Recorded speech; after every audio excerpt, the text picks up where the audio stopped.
سارے ساتھیوں نے میرے ذمے یہ لگایا تھا کہ میں تھوڑا سا آج وفات نبی پر تھوڑی سی بات کر لوں، تو اسی کو میں پیش کرنے کی کوشش کر رہا ہوں۔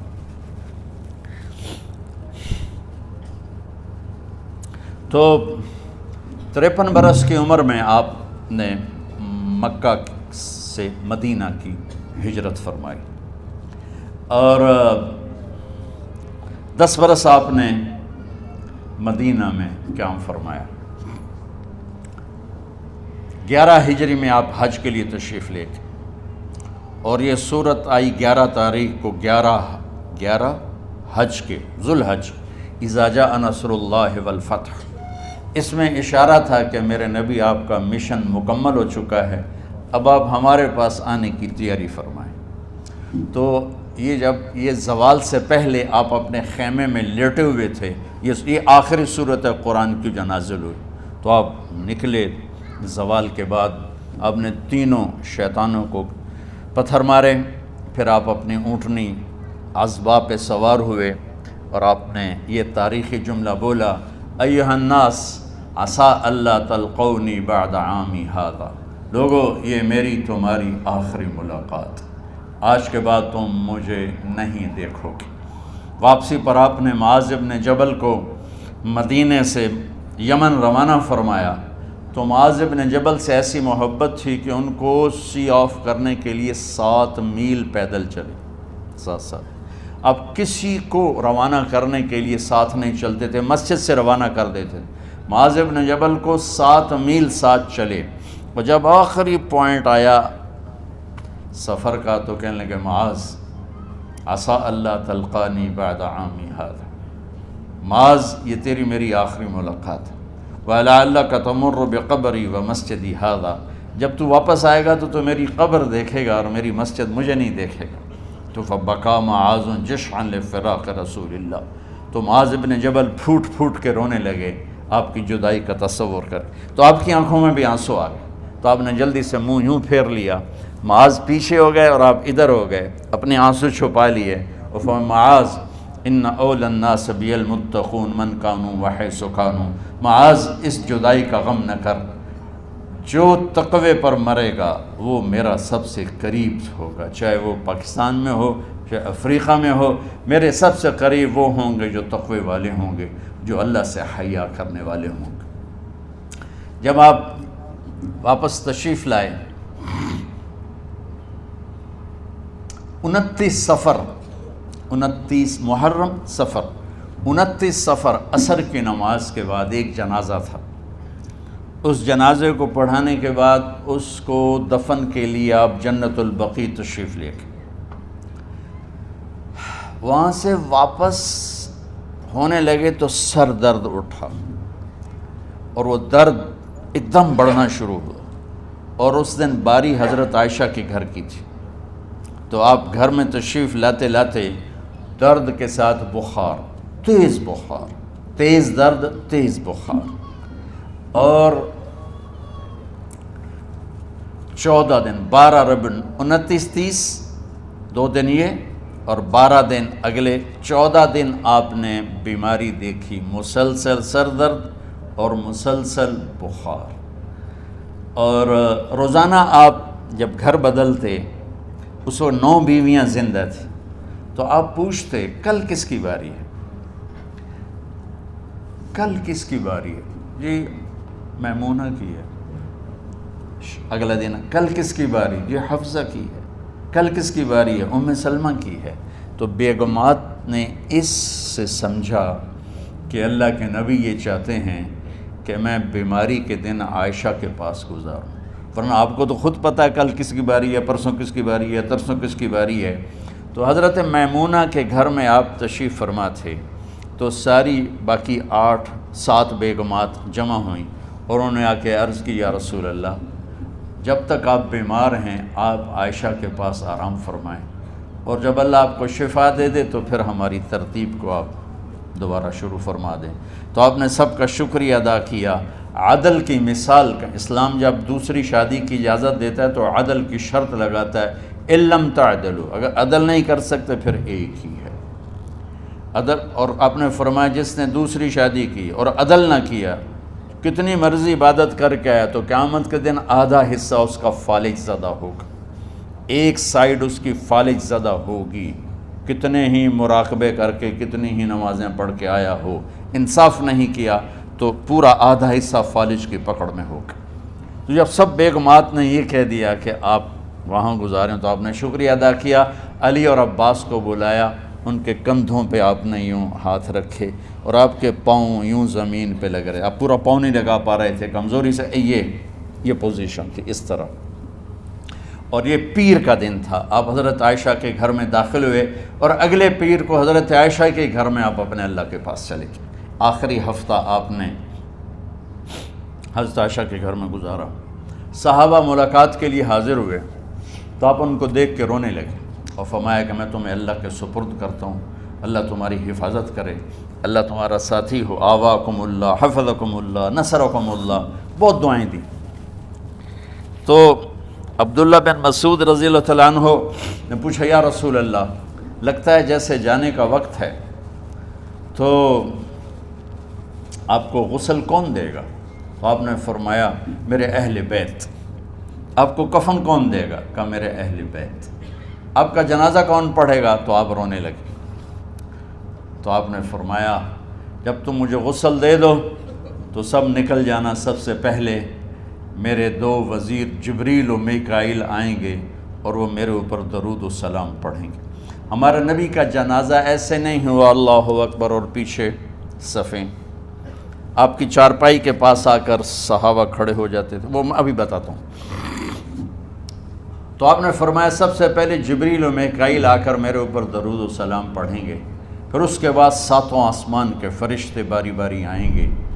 جب وہ چلے جائیں گے تو پھر سب سے پہلے میرے خاندان، میرے اہل بیت کے مرد آ کر میرے اوپر سلام پڑھیں گے، پھر ان کی خواتین آ کر سلام پڑھیں گی، پھر ان کے بچے آئیں گے، پھر ان کے نوکر اور نوکرانی آئیں گی، اس کے بعد مہاجرین مکے کے قریش آئیں گے، اس کے بعد ان کی عورتیں آئیں گی، ان کے بچے آئیں گے، ان کے نوکر اور نوکرانی آئیں گی، اس کے بعد مدینہ والے آئیں گے، پھر مدینے کی خواتین آئیں گی، پھر ان کے نوکر نوکرانی آئیں گے، اور اس کے بعد مجھے تم اللہ کے سپرد کر دینا۔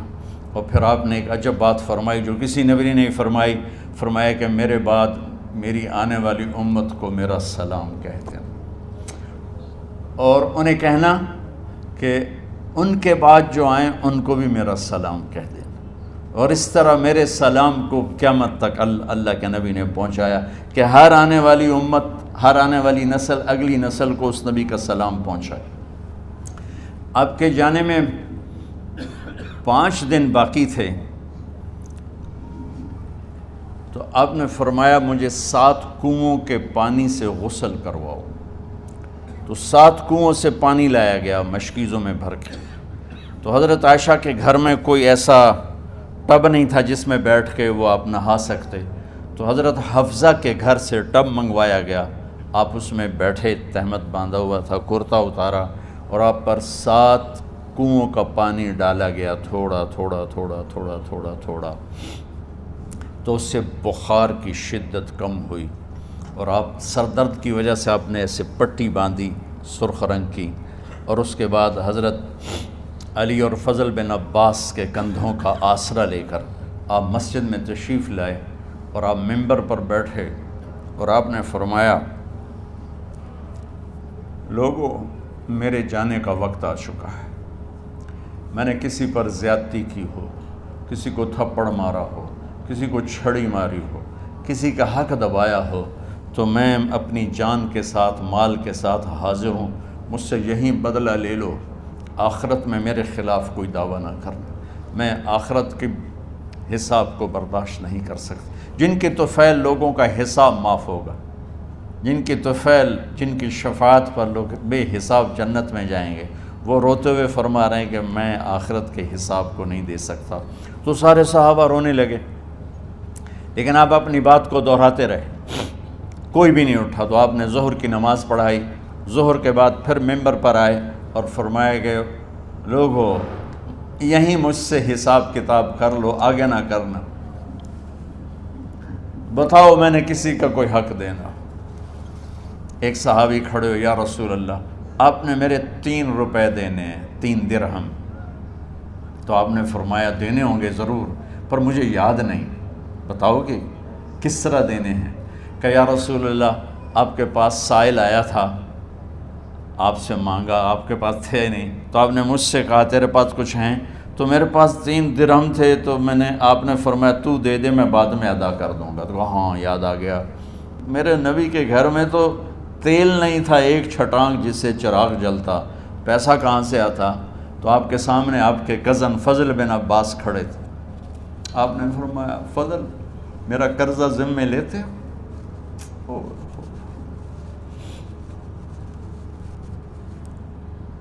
جن کے لیے کائنات سجائی گئی، جنت کی چابیاں جن کو پکڑائی گئیں، جاتے ہوئے 3 روپے دینے کی ہمت نہیں تھی۔ کہا فضل میرا قرضہ ذمے لیتے ہو؟ کہا جی یا رسول میں اپنے ذمے لیتا ہوں۔ کہا اس سے لے لینا۔ آپ گھر تشریف لے گئے، نماز کے لیے آتے تھے، پڑھاتے تھے۔ جمعرات کو عشاء کی نماز پڑھانے کے لیے اٹھ نہیں سکے، گر گئے، پھر اٹھنے لگے، اٹھ نہیں سکے، گر گئے، پھر اٹھنے لگے، اٹھ نہیں سکے، تو آپ نے فرمایا ابو بکر سے کہو نماز پڑھائے، عشاء کی نماز۔ ابو بکر ذرا پیچھے کھڑے تھے، عمر آگے کھڑے تھے، تو لوگوں نے کہا نماز ہی پڑھاونی، کوئی پڑھا دے، تو انہوں نے حضرت عمر کو آگے کیا، انہوں نے کہا اللہ اکبر۔ جب حضرت عمر کی تکبیر سنی تو آپ نے اندر سے زور سے فرمایا عمر کو پیچھے کرو، ابو بکر کو آگے کرو، میرے رب کا فرمان ہے میرے مصلی پر ابو بکر کے سوا اور کوئی کھڑا نہیں ہو سکتا۔ جمعرات کی عشاء، جمعہ ہفتہ اتوار کی 15 نمازیں، اور پیر کی فجر کی 16 اور جمعرات والی 17 نمازیں ابو بکر نے پڑھائیں میرے نبی کی موجودگی میں۔ ہفتے کے دن ظہر یا عصر میں آپ علی اور فضل بن عباس کے کندھوں پر ہاتھ رکھ کے مسجد میں داخل ہوئے اور ابو بکر نماز پڑھا رہے تھے۔ ادھر محسوس ہوا کہ اللہ کے نبی آ رہے ہیں، تو ابو بکر نے یوں پیچھے ہٹنا شروع کیا ایسے تاکہ مصلی سے ہٹ جائیں، تو آپ نے ایسے ہاتھ کا اشارہ فرمایا کہ کھڑے رہو، ہٹو نہیں، کھڑے رہو، تو وہ پھر آگے مصلی پر آ گئے۔ تو آپ تشریف لائے اور الٹے ہاتھ ابو بکر کے ساتھ بیٹھ کر آپ نے ظہر یا عصر کی 4 رکعت نماز ابو بکر کی امامت میں ادا فرمائی۔ یہ آپ کی آخری نماز تھی مسجد کے اندر امت کے ساتھ اور تشریف لے کے۔ جمعہ کا دن تھا، جبریل آئے، یا رسول اللہ مجھے اللہ نے بھیجا ہے کہ جاؤ میرے محبوب کا حال پوچھ کے آؤ۔ اللہ اکبر۔ تو اب درد اور بخار دونوں چیزیں تھیں، سر کا درد بھی ہیوی ویٹ تھا اور بخار بھی، تپش۔ تو آپ نے کہا جبریل تکلیف ہے، تکلیف میں۔ ہفتے کا دن پھر جبریل آئے، یا رسول اللہ مجھے اللہ نے بھیجا ہے کہ جاؤ میرے محبوب کا حال پوچھ کے آؤ۔ پھر آپ نے فرمایا تکلیف میں۔ اتوار کو پھر جبریل آئے، یا رسول اللہ نے بھیجا ہے کہ جاؤ میرے محبوب کا حال پوچھ کے آؤ۔ 12 ربیع الاول آ گئی، 632 عیسوی اور 11 ہجری، آپ کی طبیعت میں بشاشت آئی۔ تو صحابہ نماز پڑھ رہے تھے، آپ نے دروازہ کھول کے سب کو یوں دیکھا، تو حضرت انس فرماتے ہیں ہم سب نماز میں تھے، لیکن جب دروازہ کھلنے کی آواز آئی اور اللہ کے نبی کا چہرہ، تو ہم سب نماز میں یوں ہو گئے، نماز کے اندر ہی سارے اللہ کے نبی کو دیکھنا شروع کر دی، بھول ہی گئے کہ نماز پڑھ رہے ہیں، ایسے گم ہو گئے آپ میں۔ تو آپ نے جلدی سے دروازہ بند فرما دیا۔ یہ آپ کی آخری زیارت تھی اپنی امت کے لیے۔ اس کے بعد آپ اپنے اللہ کی طرف کا سفر شروع کیا۔ تو اشراق کے بعد آپ نے اپنے بیگمات کو بلایا، ان کو بتایا نہیں کہ میں آج جا رہا ہوں، سب سے ملے، سب کو الوداع کیا اور انہیں بھیجا۔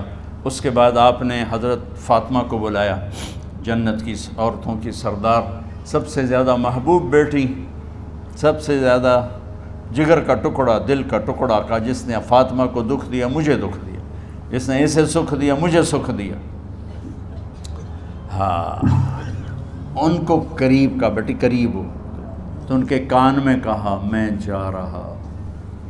وہ رونے لگی، تو ہم نے کہا رو نہیں، چند دنوں کے بعد تیری میری ملاقات ہو جائے گی سب سے پہلے۔ تو 6 ماہ بعد حضرت فاطمہ کا بھی 24 سال کی عمر میں یا 25 سال کی عمر میں انتقال ہو گیا۔ ان کو رخصت فرمایا، پھر آپ نے داماد مولا علی کو بلایا، ان کا سر اپنی گود میں رکھا اور ان کے سر پہ اور کمر پہ ہاتھ پھیرتے رہے اور ان کو دعائیں دیتے رہے۔ آہستہ آہستہ تھی، آواز اونچی نہیں تھی، پست آواز تھی، اور یوں سر پہ کمر پہ، سر پہ کمر پہ، اور دعائیں دے رہے ہیں۔ ان کو رخصت فرمایا، آخر میں اپنے جگر کے ٹکڑے حسن اور حسین کو بلایا۔ ایک آپ کو حدیث سناتا ہوں، میرے نبی نے فرمایا اپنے بچوں کو عزت دیا کرو، اکرموا اولادکم۔ خاص طور پہ ان ماؤں سے کہتا ہوں کہ جب ہم بچوں سے عزت چھین لیتے ہیں، ان سے ہم سب کچھ چھین لیتے ہیں۔ پڑھے نہیں ہو، اسکول نہیں گئے ہو، ٹیوشن نہیں پڑھی ہے، ہوم ورک نہیں کیا ہے، یہ کیوں کھایا، یہ کیوں پہنا، اس پر جب ماں اور باپ بچے کو ذلیل کرتے ہیں تو اب یاد رکھیں آپ ان کے دلوں میں اپنے لیے نفرت بھر رہے ہیں۔ میرے نبی نے فرمایا بچوں کو عزت دو، اولاد کو عزت دو۔ وہ عزت تمہیں واپس کریں گے جب تمہیں ضرورت ہوگی، جب تم ان کے محتاج بنو گے تو پھر وہ عزت تمہیں واپس ملے گی۔ اگر ڈانٹ ڈپٹ تربیت کے نام پر کچھ نہیں ملے گا۔ تو آپ حسن حسین کو کیا عزت دیتے تھے؟ آپ نماز پڑھا رہے ہیں، نماز ہے مسجد کے اندر، گھر میں نہیں ہے، اور آپ سجدے میں گئے، دونوں بھائی کود کے کمر پہ چڑھ گئے۔ کوئی ہمارے آج کا دیندار ہوتا اس اتھے ہی انہوں نے 2 لتر مارنے آئے، آپ نے سجدہ لمبا کر دیا۔ صحابہ کو خوف ہوا کہ آپ فوت ہو گئے۔ عبداللہ بن مسعود نے سر اٹھا کے دیکھا تو دونوں بھائی کمر پہ چڑھے ہوئے تھے اور آپ سجدے میں پڑے ہوئے تھے۔ انہوں نے ہاتھ آگے بڑھایا اتارنے کے لیے، تو آپ نے بغلوں سے دیکھا کہ کوئی ہاتھ آ رہا ہے بچوں کو اتارنے کے لیے، تو سجدے میں ایسے ہاتھ ہوتے ہیں، تو آپ نے یوں کر کے ان کو روک دیا اشارے سے۔ جب تک حسن حسین علیہم السلام کمر پہ سوار رہے میرے نبی نے سجدے سے سر نہیں اٹھایا، یہ عزت دی۔ اور جب وہ اترے پھر آپ سجدے سے اٹھے، سلام پھیرتے ہی آپ نے دونوں بچوں کو گود میں لے کے فرمایا میرے ماں باپ ان پہ قربان، انہیں تکلیف نہ دیا کرو۔ اور آپ ان کے لیے گھر آتے، روزانہ ٹائم نکالتے۔ آج والدین کے پاس اولاد کے لیے ٹائم نہیں، کل اولاد کے پاس والدین کے لیے ٹائم نہیں ہوگا۔ اپنے بچوں کو میں یہ نہیں کہتا ہوں بیٹھ کے نصیحتیں کرو، صرف محبت ٹرانسفر کرو، ٹائم دو، موبائل آف کرو، ٹی وی آف کرو، اور صرف آپ اور بچوں میں ایک ایسا تعلق ہو کہ ان کا بلوٹوتھ بھی آن ہو جائے، آپ کا بلوٹوتھ بھی آن ہو جائے، اور سارا ڈیٹا ٹرانسفر ہو جائے۔ بلوٹوتھ کو آن کیے بغیر ڈیٹا ٹرانسفر ہوگا؟ دسو بھائی۔ تو ہمارے بچوں کے بلوٹوتھ آف ہیں اسکولنگ کی وجہ سے، ڈانٹ ٹپٹ کی۔ 3 سال کا بچہ بھلا اسکول جانے کے قابل ہوتا ہے؟ 3 سال کا بچہ ماں کی گود کے لیے ہوتا ہے، باپ کی چھاؤں کے لیے ہوتا ہے، وہ روتا ہوا جاتا ہے، روتا ہوا آتا ہے، روزانہ ماں باپ سے نفرت اپنے اندر وہ پیدا کرتا ہے اور اس کو پالتا ہے، بڑھاتا ہے۔ آپ گھر میں تشریف لاتے اور حسن حسین کے لیے گھٹنے ٹیک دیتے، ہاتھ ٹیک دیتے، آؤ بچوں اپنے اونٹ پہ چڑھ جاؤ۔ دونوں بچوں کو کمر پہ چڑھا کے اور پورے کمرے میں چکر لگاتے تھے ایسے۔ پھر پوچھتے تمہاری سواری کیسی ہے، اونٹ کیسا ہے؟ پھر دونوں کو اتار کے زینب کو بٹھاتے اور زینب کو پورے کمرے کا چکر لگواتے۔ شہنشاہ ہے انبیاء، انبیاء کے بادشاہ نہیں، پوری کائنات کی اللہ تعالیٰ نے آپ کو بادشاہی عطا فرمائی، سرداری عطا فرمائی، اور کائنات کی سب سے زیادہ مصروف ترین اور ذمہ دار ترین ہستی روزانہ بچوں کے لیے ٹائم نکالتے تھے. ادھر چھوٹا سا تاجر کہتا ہے ٹائم کوئی نہیں، یا مائیں کہتی ہیں ٹائم کوئی نہیں. ہائے ہائے ہائے، جگر کے ٹکڑوں کو بلایا، جو ہی سینے سے لگایا آنسو شروع ہو گئے. بیویوں کو رخصت کیا، خاموش. بیٹی کو رخصت کیا، خاموش. داماد کو رخصت کیا، خاموش. جو ہی بچوں کو سینے سے لگایا تو آپ کے آنسو نکلنا شروع ہوئے کہ ایک زہر میں تڑپ تڑپ کے مرے، ایک کا سر کٹ کے نیزے پہ چڑھا. میرے نبی آگے آنے والے زمانے میں دیکھ رہے تھے کہ میرے بچوں کے ساتھ کیا ہونے والا ہے. اس پر آپ بے قرار ہو کر روئے، بولے کچھ نہیں. ان کو بھی رخصت فرما دی. جب وہ چلے گئے تو جبریل آ گئے. یا رسول اللہ، باہر ملک الموت دروازے پر کھڑا ہے، اندر آنے کی اجازت چاہتا. تو آپ نے فرمایا آ جائے. میں نے کب روکا؟ تو ملک الموت اندر آیا. ایک فرشتہ اور بھی تھا، کہا السلام علیکہ یا رسول اللہ. یا رسول اللہ، میں آپ کو سلام پیش کرتا ہوں، میں نے کبھی کسی کو سلام نہیں کیا.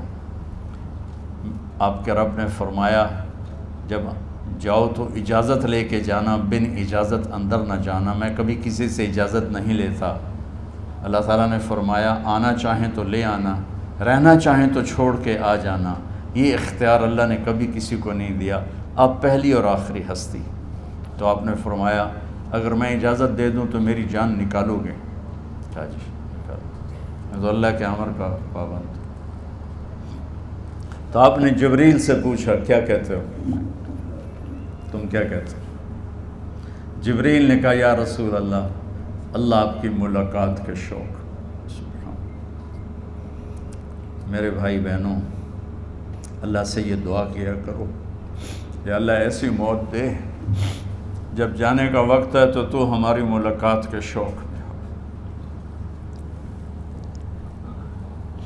ایک صحابی کا انتقال ہوا، آپ نے ان کی قبر پہ جا کے یہ دعا کی، یا اللہ طلحہ جب تیری بارگاہ میں پیش ہو تو اسے دیکھ کے مسکرائے، یہ تجھے دیکھ کے مسکرائے، سارے دکھ درد دور ہو جائیں. تو جبریل بولے یا رسول اللہ، اللہ آپ کی ملاقات کے شوق میں. آپ نے فرمایا جاؤ اللہ سے پوچھ کے آؤ میرے بعد میری امت کے ساتھ کیا کرے گا. جاؤ پوچھ کے آؤ حسن حسین کے ساتھ کیا کرے گا. یہ پوچھنا، ہر کوئی اپنے بچوں کو یاد کرتا،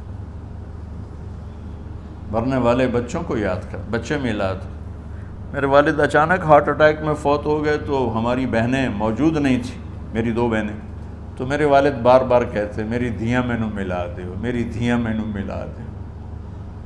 اور میرے نبی نے کہا میری امت کا مجھے بتاؤ پہلے کیا کرو گے.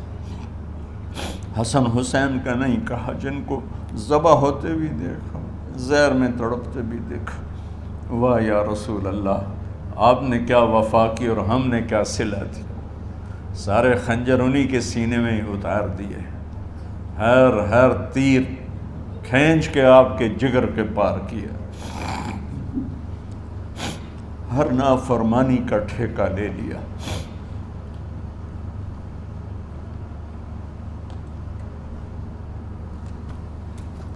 جاؤ پوچھ کے آؤ میرے بعد میری امت کا کیا کرے گا.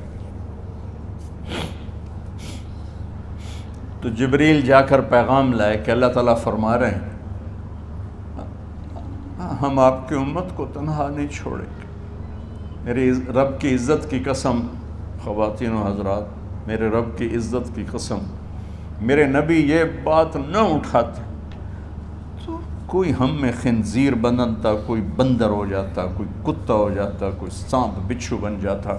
اللہ کی ہم سے کیا رشتہ داری. اس کملی والے پہ درود و سلام پڑھو جس نے اولاد کو پیچھے کر کے تمہیں اللہ سے مانگا. اور محشر کے میدان میں جب جہنم آ کے ایک چیخ مارے گی اور آدم سے لے کر عیسیٰ علیہ السلام تک ہر نبی کہے گا نفسی نفسی، ہر ماں باپ کہے گا نفسی نفسی، ہر بیٹا بیٹی کہے گا نفسی نفسی، ہر خاوند بیوی کہے گا نفسی نفسی، ہر بھائی بہن کہے گا نفسی نفسی۔ حضرت ابراہیم کہیں گے یا اللہ کسی کا سوال نہیں کرتا، میری جان بچا۔ عیسیٰ علیہ السلام کہیں گے یا اللہ میں اپنی ماں مریم کا بھی سوال نہیں کرتا، میری جان بس نفسی نفسی۔ کہ ہنگامے میں ایک آواز آئے گی امتی امتی۔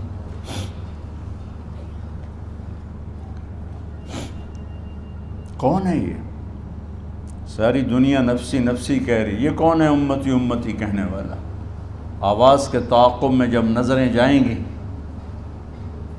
تو اپنے نبی کو دیکھ لینا، تڑپتے ہوئے بدن کے ساتھ، کانپتے ہوئے ہاتھوں کے ساتھ، اور پھیلی ہوئی جھولی کے ساتھ، اور بہتے ہوئے آنسوؤں کے ساتھ صرف ایک ہستی ہوگی، صلی اللہ علیہ یا رسول اللہ، صرف ایک ہستی ہوگی جو کہیں گے یا اللہ میری امت، یا اللہ میری امت، یا اللہ میری۔ کون سی امت؟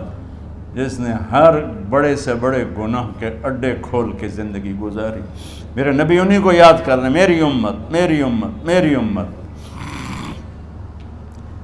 جب تک اللہ نے یہ نہیں کہا کہ آپ کی امت کے بارے میں راضی کر دوں گا، آپ نے فیصلہ نہیں کیا کہ چلو ملک الموت اللہ کی تقدیر کو پورا کر، اور جاتے ہوئے دو نصیحتیں فرمائیں، وہ بھی بچوں کے لیے نہیں، بیویوں کے لیے نہیں، امت کے لیے۔ الصلاۃ وما ملکت ایمانکم، اے میری امت نماز نہ چھوڑنا، نوکروں سے اچھا سلوک کر، حقوق اللہ نماز، حقوق العباد غریب لوگ کا فرمایا غریبوں پہ ترس کھانا، اپنے نوکر ملازم غلاموں پہ ترس کھانا، اور نماز نہ چھوڑنا، نماز نہ چھوڑنا، نماز نہ چھوڑنا، نماز آخر الفاظ سے نماز نہ چھوڑنا، نماز نہ چھوڑنا، نماز نہ چھوڑنا۔ اور اب حضرت عائشہ کے سینے پر اس طرح نیم دراز تھے، حضرت عائشہ یوں سیدھا بیٹھی ہوئی تھی۔ اب فرمایا کریں مجھے فخر حاصل ہے، مات فی سحری و نحری، میرے نبی نے میری گردن اور سینے کے درمیان اللہ کو جان پیش کی۔ آپ اس طرح نیم دراز تھے تو تھوڑی دیر پہلے عبد الرحمن بن عوف آئے، عبد الرحمن بن ابو بکر آئے، آپ کے ہاتھ میں تازہ مسواک تھا، تو آپ مسواک بہت فرماتے تھے، تو آپ اتنے کمزور ہو چکے تھے کہ بولا نہیں جا رہا تھا، تو آپ کی نظریں مسواک پہ ٹک گئیں، دیکھے جا رہے ہیں، مسواک کو دیکھے جا رہے ہیں۔ حضرت عائشہ نے محسوس کیا کہ نظریں مسواک پر ہیں، تو کہا یا رسول اللہ اب مسواک کرنا چاہتے ہیں، تو حضرت عائشہ نے اب بھائی سے لے کر وہ لکڑی اور اپنے منہ میں چبائی، اور آپ کے منہ میں اس طرح کر کے خود چلائی، کہا میں وہ خوش قسمت ہوں جس کا لعاب آخری غذا تھی جو میرے نبی کے منہ میں گیا، وہ حضرت ام عائشہ کا لعاب مبارک تھا۔ اور پھر اس کے بعد اگلا یہ سارا واقعہ ہوا، تو آپ نے کہا الصلاۃ وما ملکت ایمانکم، ایک نماز نہ چھوڑنا، ایک اپنے نوکر نوکرانی غلاموں سے اچھا سلوک کرنا، اور پھر اللہم الرفیق الاعلی، یا اللہ بلا لے۔ جب آپ نے اعلان کیا کہ چلو تقدیر کو پورا کرو، تو جبریل بھی غمگین ہو کر کہنے لگے یا رسول اللہ پھر میرا بھی آج دنیا میں آخری دن ہے، آج کے بعد میں بھی کبھی اس دنیا میں لوٹ کے نہیں آؤں گا، یعنی وحی کے ساتھ۔ آپ کی آنکھیں بند ہوئیں، حضرت عائشہ رضی اللہ تعالیٰ عنہ کی چیخ نکلی، تو ساری بیگمات دوڑی آئیں، تو آپ کی منزل پوری ہو چکی تھی، تو آپ کو لٹایا گیا اور چادر ڈال دی گئی۔ ابو بکر رضی اللہ تعالیٰ عنہ اپنی دوسری بیگم کے پاس گئے تھے عوالی، 3-4 میل، پتہ چلا تو وہاں سے گھوڑے پر وہ دوڑتے ہوئے آئے، اور آ کر آپ کے ماتھے سے چہرے سے کپڑا ہٹایا اور آپ کے ماتھے پر بوسہ لیا، تو آپ کے آنسو ماتھے پر گرے، کہ واہ نبیّا واہ خلیلا واہ صفیہ، ہائے میرا نبی، ہائے میرا دوست، ہائے میرا خلیل، ہائے میرا جگر، کہ یا رسول اللہ آج کے بعد آپ کوئی دکھ نہیں دیکھیں۔ جب آپ درد سے بے قرار تھے اور بی بی فاطمہ رضی اللہ تعالیٰ عنہ ساتھ بیٹھی تھیں، تو آپ کی بے قراری کو دیکھ کر وہ رونے لگی کہ ہائے میرے ابا کا درد، ہائے میرے ابا کا درد۔ تو میرے نبی نے کہا ما علی ابی کی کرب بعد اليوم، بیٹی آج تیرے باپ کے دکھ کا آخری دن ہے، آج کے بعد کوئی دکھ نہیں دیکھیں گے۔ تو صدیق نے کہا آپ آج کے بعد کوئی دکھ نہیں دیکھیں گے۔ اب تشریف لے گئے مسجد میں، تو کوہرام مچا ہوا تھا، کچھ گمسم تھے، اور عمر رضی اللہ عنہ تلوار اٹھائے ہوئے تھے، جو کہے گا اللہ کا نبی فوت ہو گیا میں سر اڑا دوں گا، وہ فوت نہیں ہوئے، وہ اللہ کے پاس گئے، ایک جنونی کیفیت پیدا ہوگی، وہ واپس آئیں گے، سارے کفار سے جہاد کریں گے۔ تو ابو بکر ممبر پر آئے، کہا عمر بیٹھ جاؤ، عمر کہنے لگے نہیں بیٹھتا، انکار نہیں بیٹھتا، اور تلوار ایسے، سبحان اللہ، واہ صدیق واہ، آپ نے ممبر پہ کھڑے ہو کر کیا، سونے سے بھی لکھے جائیں تو کم ہے، قیمت اس سے زیادہ ہے۔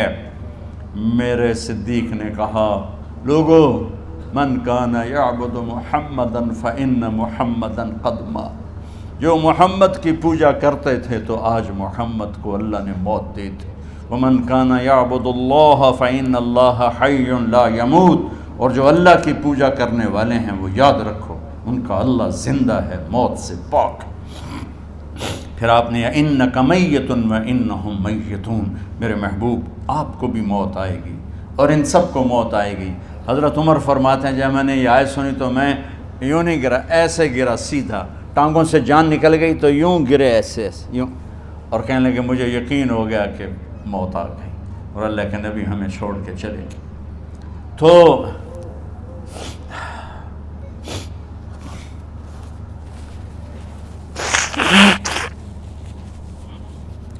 غسل کون دے، کیسے دے؟ اہل بیت نے غسل دینا تھا۔ آپ کے کپڑے اتار کے غسل دیا جائے یا جو آپ نے کپڑے پہنے ہیں اسی میں غسل دیا جائے تو پریشان ہے، کیا کیا جائے؟ سب پہ اونگ طاری ہو گئی، ایک دم سب کو نیند آئی اور غیب سے آواز آئی کہ ہمارے نبی کو کپڑوں سمیت غسل دیا جائے، آپ کے بدن مبارک سے کپڑا نہیں اتارا، کوئی اتارے نہیں۔ تو اس آواز پر سارے بیدار ہوئے۔ تو حضرت عباس، فضل بن عباس، شقران آپ کے غلام، اور اسامہ بن زید اور علی بن ابی طالب آپ کو غسل دینے والے تھے۔ حضرت علی آپ پر پانی ڈال رہے تھے اور فضل بن عباس جسم کو مل رہے تھے، اور حضرت علی ساتھ ساتھ روتے ہوئے یا رسول اللہ آپ نے ہی ہمیں صبر کا حکم دیا، اگر آپ ہمیں صبر کا نہ کہتے تو آج ہم دنیا کو رو کے دکھاتے، اور آج ہم دنیا کو اپنا غم دکھاتے کہ کس طرح غم کیا جاتا ہے۔ اور یا رسول اللہ آپ کے جانے پر وہ نقصان ہے جو قیامت تک نہ پہلے ہوا نہ بعد میں ہوگا کہ آپ کے بعد نبوت کا دروازہ بند ہو گیا۔ اس طرح پانی بھی ڈال رہے تھے اور روتے بھی جا رہے تھے، اور فضل بن عباس وہ آپ کے پہلو بدل کر ہاتھ مل رہے تھے، ہاتھوں سے مل رہے تھے۔ قبر کے کھودنے کا وقت آیا تو وہ لحد ہوتی ہے، کھڈا کھود کے پھر سائیڈ میں کھڈا کھودا جاتا ہے، اور ایک ہوتا اسٹریٹ جیسے ہمارے ہاں ڈال کے اوپر وہ سلیب ڈال دیتے ہیں، تو کیسے بنائی جائے؟ تو ابو طلحہ رضی اللہ تعالیٰ عنہ قبر بناتے تھے وہ والی لحد والی، تو فرمایا جو پہلے آ جائے گا نا وہی قبر تیار کر لے۔ تو ابو طلحہ پہلے آ گئے تو لحد والی قبر تیار کی گئی، اور آپ کے کفن دینے کے بعد وہی وہ سب چلے گئے۔ اس کے بعد باری باری اہل بیت، ان کی خواتین، ان کے بچے، پھر مہاجرین، ان کے خواتین، ان کے بچے، ان کے نوکر، پھر انصار، ان کی خواتین، ان کے بچے، ان کے نوکر۔ تو پیر اور منگل یہ 2 دن سارے گزر گئے، اور منگل کو عشاء کے بعد جا کر یعنی بدھ کی رات آپ کی تدفین کا وقت آیا۔ تو جب آپ کو قبر میں اتار دیا گیا تو مغیرہ بن شعبہ رضی اللہ عنہ کھڑے تھے، انہوں نے اپنی انگوٹھی اتار کے اندر پھینک دی لحد۔ تو پھر کہنے لگے علی کہ میری انگوٹھی نیچے گر گئی ہے، اٹھا لوں۔ ایک بہانہ کیا نبی کو بوسہ لینے کا، انگوٹھی پھینک کر فرمانے لگے علی وہ میری انگوٹھی گر گئی ہے، اٹھا لوں۔ سب دیکھ رہے تھے کہ پڑی ہوئی کہاں اٹھا لو، تو انگوٹھی کیا اٹھانی تھی، نیچے جا کر اللہ کے نبی کو لپٹ کے اور دھاڑ دھاڑ رونا شروع کیا۔ سب صحابہ کی چیخیں نکال دی۔ انگوٹھی تو ایک بہانہ ہی تھا، آخری شخص جس کا جسم نبی کے جسم سے ٹچ ہوا وہ مغیرہ بن شعبہ ہیں۔ تو پھر سب نے شور مچایا کہ باہر نکالو، باہر نکالو، باہر نکلو، باہر نکلے۔ تو اینٹیں لگائی گئیں، پھر مٹی ڈالی گئی۔ تو جب واپسی ہوئی تو حضرت انس گزرے تو حضرت فاطمہ کھڑی تھیں، طابت نفوسکم ان حسیتم علی رسول اللہ التراب۔ انس، کس جگر کے ساتھ تم نے نبی کو مٹی میں چھپا دیا، کس جگر کے ساتھ تم نے نبی کو مٹی میں چھپا دیا۔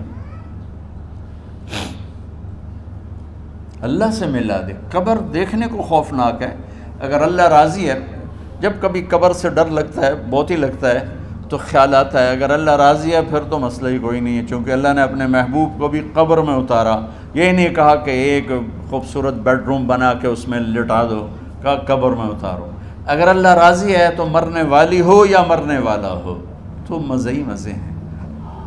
یہ سارے دعا کرو کہ جب ہم دنیا سے جا رہے ہوں اللہ ہم پہ خوش ہو، اللہ ہم سے راضی ہو۔ کوئی بڑا مسئلہ نہیں ہے، فرائض کے ساتھ اللہ کو راضی کرو اور اچھے سلوک کے ساتھ اللہ کے بندوں کو راضی کرو۔ اپنی زبان کو خوبصورت بول کا عادی بنا، اس سے گالی، اس سے غیبت، اس سے چغلی، اس سے شکایت، اس سے تانے، اس سے طنز اللہ کے واسطے نکال دو، اور اس زبان کو میٹھے بول کا عادی بنا لو۔ کڑوے سے کڑوے زہریلے بولوں کو پی جاؤ، پی جا ایام کی تلخی کو بھی ہنس کے ناصر، غم کے سہنے میں بھی قدرت نے مزہ رکھا ہے۔ تو